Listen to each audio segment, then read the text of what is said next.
seine Arbeit für richtig hältst. The executions of Nazi officers after World War II were meant to deliver justice, but behind the scenes, there's a darker, rougher reality that no one talks about.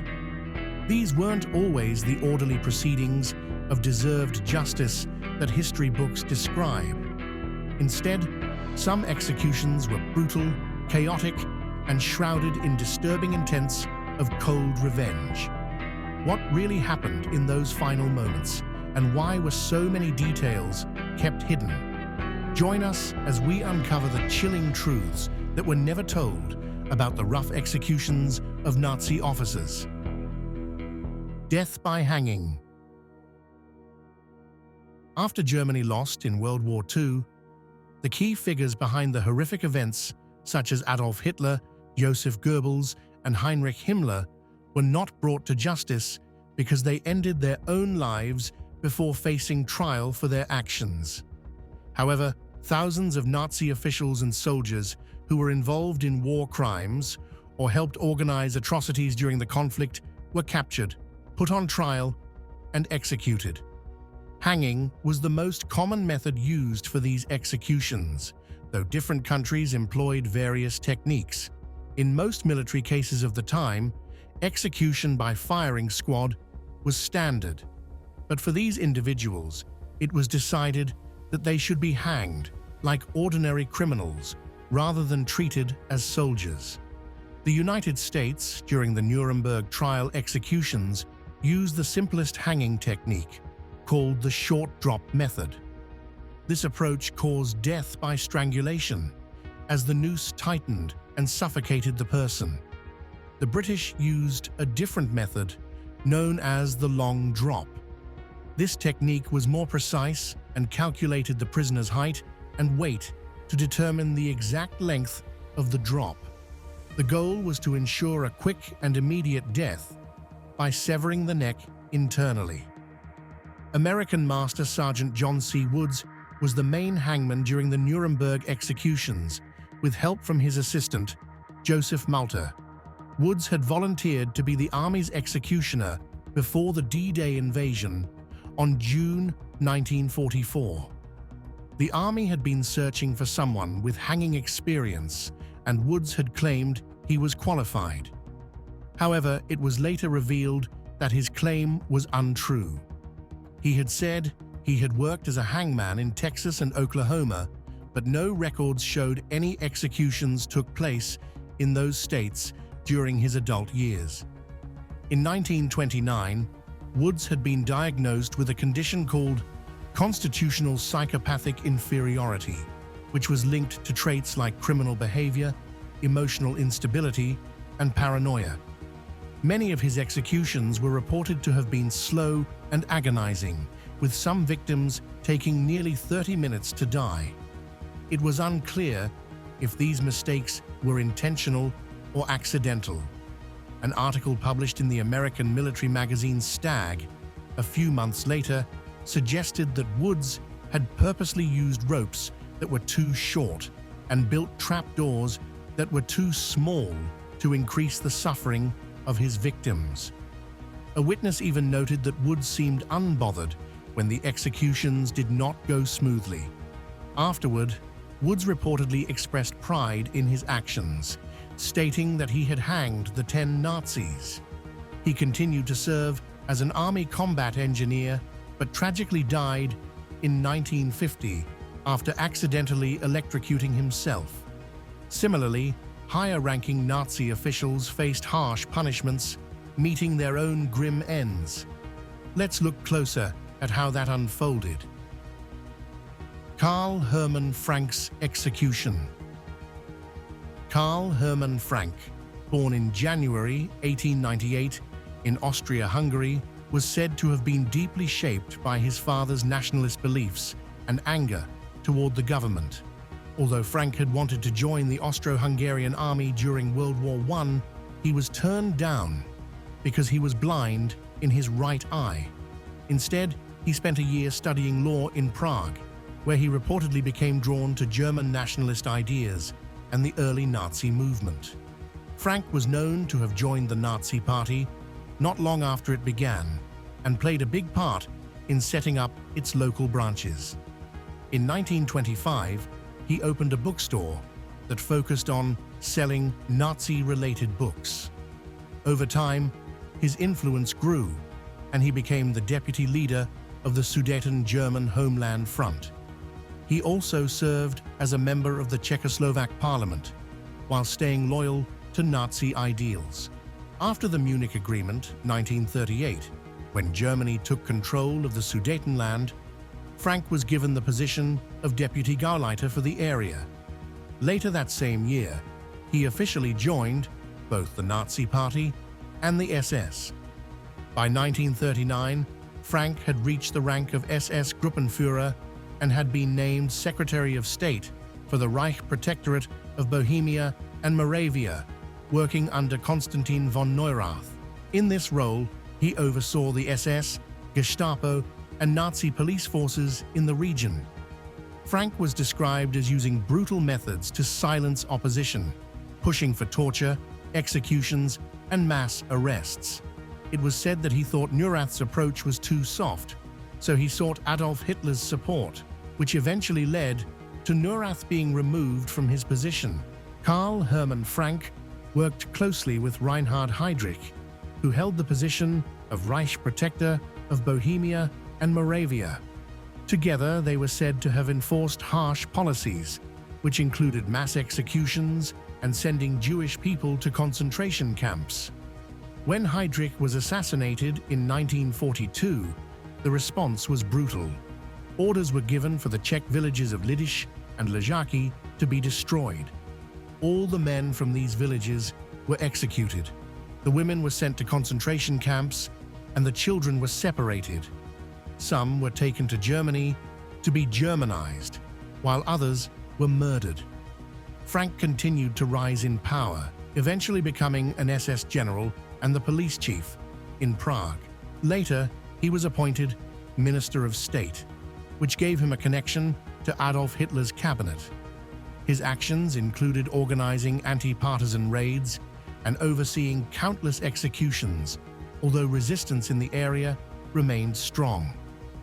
As Nazi Germany fell apart in 1945, Prague was one of the last cities still controlled by German forces. On April 30th, Frank made a radio announcement threatening to crush any rebellion with extreme violence. His orders turned Prague into a site of widespread executions and bloodshed. After the war ended, Frank was arrested by American forces on May 9, 1945, and was later sent to Prague to face trial. He was charged with war crimes, including his role in the massacres at Lidice and Ležáky. Found guilty, he was sentenced to death. On May 22, 1946, Frank was hanged in a public courtyard at Pankrak prison in Prague. Thousands of people, including many widows of his victims, watched the execution. His last words were reported as, "Germany will live, even if we do not." His body was buried in an unmarked grave, and it was said that the hangman kept the rope as a grim keepsake. However, Frank wasn't the only high-ranking officer to face such a fate. Another commander, considered even worse by many historians, met a similar end. Who was it? Stay tuned to find out. Kurt de Luga's execution. Kurt de Luga, born on September 15, 1897, remains a figure with a mysterious past regarding his early years. As a young man, he joined the Prussian army and served on the Eastern Front during World War I. De Luga quickly rose through the ranks due to his military skills, earning a spot as an officer. Later, he was sent to the Western Front, where he suffered serious injuries to his shoulder and head. These injuries left him with a disability of 25%, as confirmed during his hospitalization. Despite his injuries, de Luga received recognition for his bravery. After the war, he found work as an engineer, but became disillusioned with post-war Germany. In an effort to cope with his dissatisfaction, DeLuga joined various political groups, including the Ocean Self-Defense Group. This group, made up of World War I veterans, often clashed with Polish communities. He also became a member of the Freikorps, showing his frustration with the Weimar Republic. During this time, Adolf Hitler's speeches for the Nazi Party started gaining attention, and by 1923, DeLuga officially became a Nazi Party member. The failed Munich Putsch didn't discourage him. Instead, he joined the band Frontbahn, a group of outlawed SA members. DeLuga's rise within the party was steady. By 1926, after the Frontbahn was re-established, he became a key figure in the SA's Berlin detachments and served as a deputy to Joseph Goebbels. He gained a reputation as a loyal and reliable Nazi official. Adolf Hitler later advised him to join the SS, a decision that likely saved his life during the Night of the Long Knives in 1934, when SA leaders were purged. Within the SS, DeLuga proved his loyalty and effectiveness. He became involved in quelling hostilities between the SS and SA and played a role in defending the Nazis' Berlin headquarters. His efforts were celebrated, with Hitler openly praising his loyalty. DeLuga was subsequently promoted, overseeing the northern SS units, while Heinrich Himmler commanded the southern units. As Himmler rose to power, DeLuga's influence also expanded. He assumed control of the Order Police, commanding a force of 120,000 officers by 1939. Under his leadership, the police force became a tool of Nazi ideology, suppressing dissent and enforcing brutal policies. During World War II, DeLuga was directly involved in war crimes across occupied territories, particularly in Poland and Belarus. He personally witnessed mass executions of Jews and signed orders for deportations to ghettos and concentration camps. His actions extended to Czechoslovakia, where he was named Deputy Protector of Bohemia and Moravia following Reinhard Heydrich's assassination in 1942. In reprisal for Heydrich's death, DeLuga orchestrated atrocities in the villages of Lidice and Ležáky. Men were executed en masse, women were sent to concentration camps, and children deemed unsuitable for Germanization were murdered. The villages were razed, their inhabitants slaughtered, and their remains looted. DeLuga's role in these events marked him as one of the most ruthless enforcers of Nazi terror. In 1943, DeLuga suffered a severe heart attack and was relieved of his duties by Hitler, who provided him with a large property to help him recover. At the end of the war, British forces captured DeLuga in Lübeck. He was then transferred to Luxembourg and later extradited to Czechoslovakia to stand trial for crimes against humanity. At his trial, DeLuga denied any responsibility, claiming that he was simply following orders. Despite his defense, he was found guilty on all charges and sentenced to death. The day after his conviction, DeLuga was executed at Pankrak prison in Prague. Hundreds of people witnessed his death by pole hanging. Lower-ranking Nazi officers were not spared either, as they too had to pay for their crimes. Let's see how they got what they deserved next. Auschwitz Nazi officers' executions. The Nazi officers at Auschwitz, members of the SS Totenkopfverbände, the Death's Head units, were some of the most notorious war criminals. Not only did they oversee the running and administration of the concentration camps, organizing the execution of millions, but they also took pleasure in personally torturing, beating, and even raping inmates who lived entirely at their whim. Kurt Hugo Müller, who inmates of Auschwitz referred to as the man with the dog, was a thoroughly convinced Nazi long before the war. He had joined the party in 1932 and was sent to work at Auschwitz in 1940. There, he escorted and guarded work parties. He was soon promoted to Blockführer, in charge of administering a barracks room.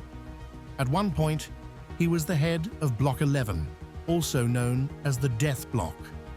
Müller was known for his sadistic cruelty, using his dog as his favored instrument of punishment, which he would use to intimidate and maul prisoners. After the war, he was charged and executed on the 24th of January, 1948, the last of 21 to be hanged that day. Next was Paul Goetze, who worked as a professional painter before the war. He joined the Nazi Party in 1937 and eventually volunteered for the SS in 1942, being sent to Auschwitz in July of that year. He served as a Blockführer, like Müller, but in the Romani camp at Birkenau. Goetze directly participated in the massacre of prisoners and helped exterminate the population of the Birkenau Romani camp in 1944. Despite his vicious crimes, prisoners saw him as the reasonable guard. After being tried at the Auschwitz trials, he was executed on the same day as Müller. Not forgetting Herbert Paul Ludwig, who joined the Nazi Party in 1932, 1 year before Hitler was appointed as Chancellor of Germany and the Reichstag fire that would cement Hitler's absolute power. He was assigned to work at Auschwitz in 1940, where he guarded prisoners working on agricultural duties. Eventually, he became a Blockführer and, at some point, was promoted to Rapportführer, commanding a group of multiple Blockführers. The Rapportführer had considerable influence within the camp and were known for their extreme brutality. Ludwig was responsible for transporting prisoners to the gas chambers, many of whom were young or sick. He would mistreat them as they made their way to their deaths. Ludwig was also known for whipping those prisoners under his command or beating them with a whip. Also, Wilhelm Gerhard Göring was one of the early members of the SS, joining in 1934 when the group was still new. He worked at various camps from 1934 to the end of 1941 and arrived at Auschwitz in 1942. He served as both a Blockführer and Kommandoführer, supervising the camp's Sonderkommando work gangs. Eventually, he became the commandant of the Auschwitz subcamp Eintrachthütte until its evacuation in January 1945. He was in charge of Block 11, a special building with punishment rooms and where the first executions by Zyklon B were carried out. He was executed on January 24th, being the 9th person to be executed that day. But that's not all. Hans Aumeier joined the SA in 1931, working as a driver. After transferring to the SS later that year, he quickly rose through the ranks, becoming Schutzhaftlagerführer of Auschwitz, overseeing and organizing the camp. He became notorious for his extreme violence, such as on March 19, 1942, when he ordered and observed the execution of 144 female prisoners, all shot against the black wall of Block 11. He was accused of corruption and theft, removed from his position at Auschwitz, and sent to command a group of Jewish forced laborers constructing fortifications. At the time of his capture, he was at the Turningmoen concentration camp in Norway. During his trial, which lasted 21 days, he claimed to have never participated in any executions of prisoners, and neither had the men under his command. Judged guilty, he declared he would die as a Sündenbock for Germany, a scapegoat, and was executed on January 24, 1948, the second to die that day. Finally, Rudolf Höss was the commandant of Auschwitz from 1940 to 1943, serving longer than any other commandant. After World War I, he turned to extreme nationalism, joining the Freikorps and participating in attacks on French occupation forces. He joined the Nazi Party in 1922 and the SS in 1934, being sent to work in the Dachau concentration camp. He was the first commandant of Auschwitz and oversaw its expansion from a small camp to a large complex. He was the first to use Zyklon B for mass executions. During his trial, he said that the first time he observed its use, it set his mind at rest because the mass extermination of the Jews was to start soon.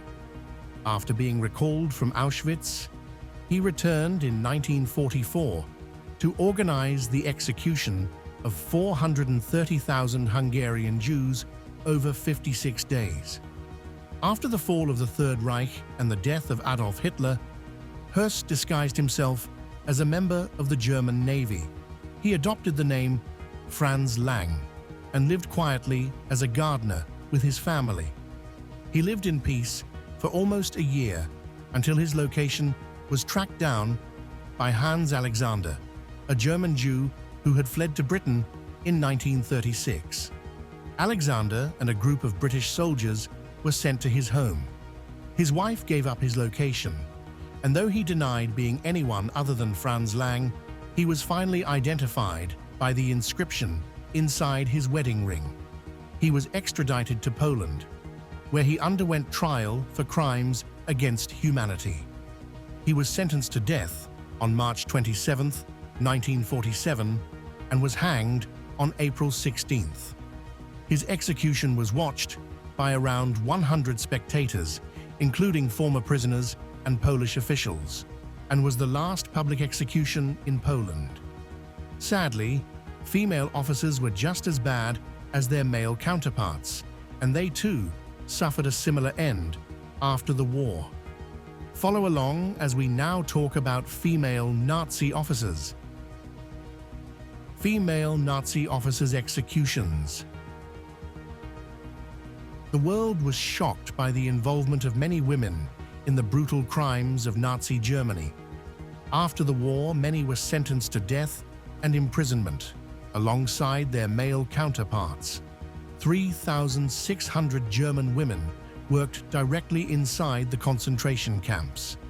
60 of these were tried for their crimes, with 21 receiving a death sentence. Many of these women, members of the SS Women's Division, the SS Gefolge, were just as cruel and sadistic as their male equivalents in the SS Totenkopfverbände. First was Maria Mandl, who was an Austrian living in Münzkirchen, but she quickly moved to Munich after the German annexation of Austria in 1938. She began working at Lichtenberg camp the same year. She was sent to work at Auschwitz in 1942, where she held the rank of SS Lagerführerin, giving her total control over all female inmates and camp workers. She was known to the prisoners as the Beast due to her vicious nature. Witness statements from her trial tell of her purposefully separating mothers from their children.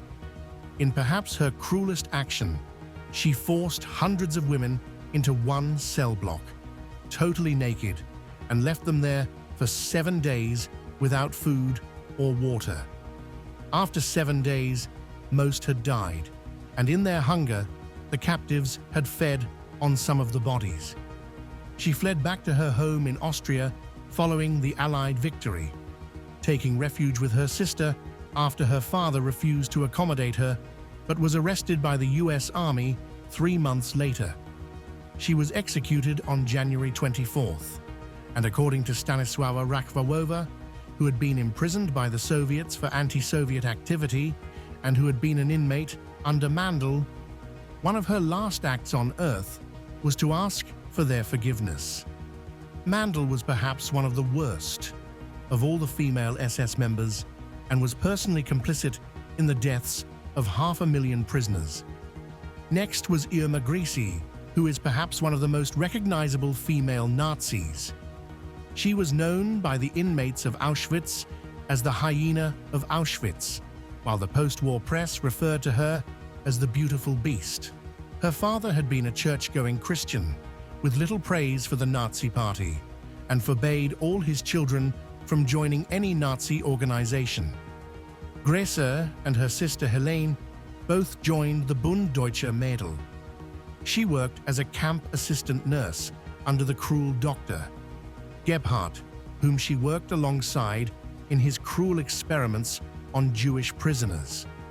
Going above and beyond her duties as a nurse, she roamed the camps looking for victims of mistreatment and murder, which she was allowed to do with impunity.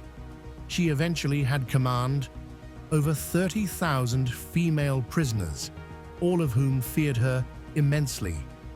In contrast to her beastly nature, she spent hours in front of the mirror, selecting outfits from her selection of fine tailored dresses, many of which were taken from newcomers to the camp, and applying expensive perfumes. Her trial lasted 9 weeks and resulted in a death sentence. She was executed by British professional hangman Albert Pierrepoint, who was responsible for the execution of over 200 Axis war criminals.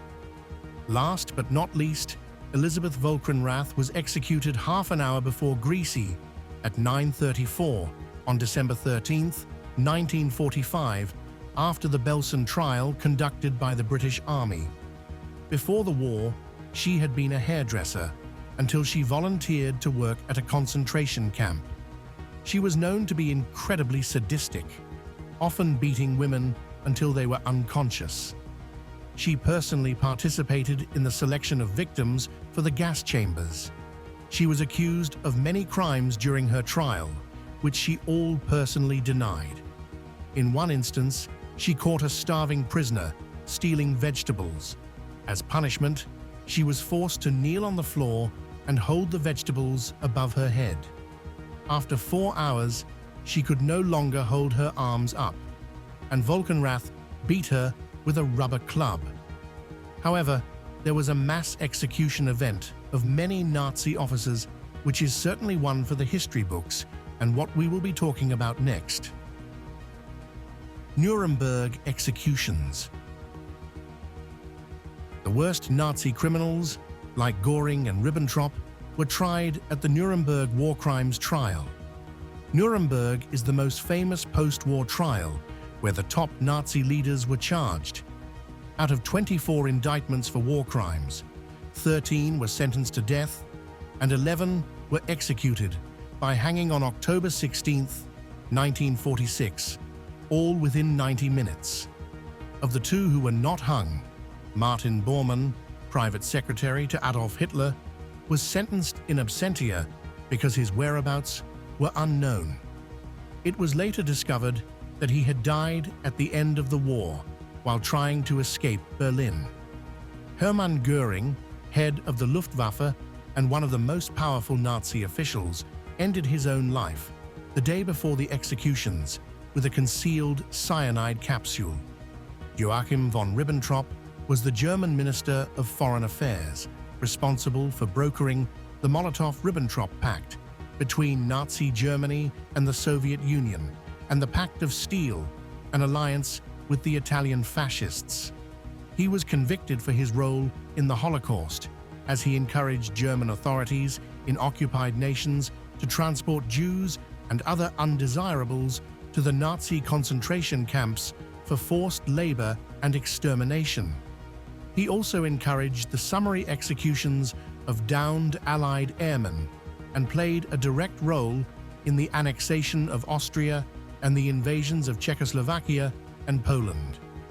He claimed in his trial that he had never made an order himself and believed Hitler only wanted peace, but this defense was rejected.